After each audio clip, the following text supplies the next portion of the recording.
Master.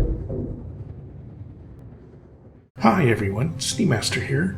For the CitizenCon 2023 event, CIG released some flyable and concept ships. One flyable ship they just released is a variant of the Drake Cutter, the Scout. The Drake Scout, as the name implies, is an exploration variant. It has long-range sensors and an engineering station to manage it. The Scout has the same dimensions as a base cutter, but the interior is laid out differently. It's designed for a crew of one, but you could carry a second person to help you out. The cockpit has the same setup as the cutter with decent visibility, plus some extra armor plating that you can activate on the side windows for protection.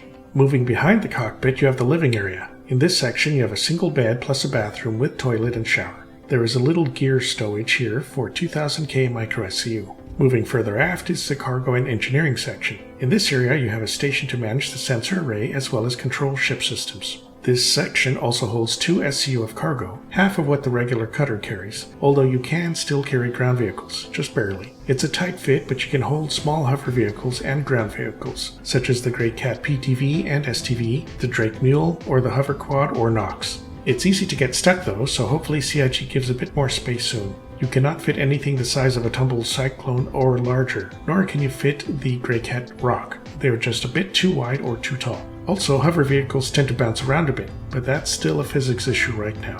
The Cutter Scout has a size 1 shield, civilian grade B, plus heavy armor and hull health. Even more health in the Adventure series, so it can withstand a lot of weapon fire before destruction. There is a size 2 radar, size 2 power plant, and a size 2 cooler, which is all quite large for a small ship, and larger than the regular cutter. These devices allow the Scout to ping targets even 50 kilometers away in some cases, great for detecting ships or minerals. It has 2 size 1 hydrogen fuel tanks and 2 size 1 quantum fuel tanks with a size 1 quantum drive. It can carry 293,000 liters of hydrogen fuel and nearly 2,000 liters of quantum fuel. That is 3 times the fuel of an Avenger Titan and nearly the fuel of a Drake Cutlass. It can fly a very long distance. Combat speed is 160 meters a second and max speed is 1050 meters a second, the same as the base cutter. Not very fast, but decent enough for some combat or exploration. There are 2 large VTOL engines on the side of the ship to help in takeoff and landing, or just for hovering in place for scanning. For weapons, the Scout has 2 size 2 weapon hardpoints under the nose. They come by default with gimbal size 1 laser repeaters, but you can remove the gimbals and put fixed size 2 guns instead. The weapons are light but have decent capacitors, and the gimbals make them great at taking out light or medium fighters, surprisingly. There are also 2 size 2 missile hardpoints under the hull that pop out when in use, with a size 2 missile each. You can change them to dual size 1 missile launchers each instead if you like. It's not a lot of missiles, but enough to soften up some targets until you can get your guns on them. The Cutter Scout runs for $50 in store credit or $45 in war bond. It is not limited in time or quantity. It is not currently buyable or rentable in-game yet though, but I expect in a patch or 2 it should be. The Scout comes with a light olive and dark gray paint scheme with red highlights. The Scout can use any paint that the Cutter can, and there are already plenty of paints. For subscribers, you can buy the blue and white Aspire paint, the orange and gray Central Tower paint, and the red and white Hosanna paint. Concierge backers can buy the olive green and orange Groundswell paint, as well as the new dark gray Nightfall paint. Backers can also get the ghoulish green paint during the Day of the Vara event. During the rest of the time, backers can also buy the yellow Light Beam paint, the white and dark green Cayman paint, the gray and red striped Rock Slide paint, and the gray and pink striped Carnival paint. There's the gray and yellow and white striped Pyrite paint and the white Windchill paint too. The Drake Cutter Scout is a fun ship to fly. It's got very long range, a bed and bathroom, some internal cargo, and super long range sensors. It's great as a Pathfinder ship for orcs to find targets for combat, salvage, or mining. You can use it as an exploration ship or to do ground bounties and small salvage.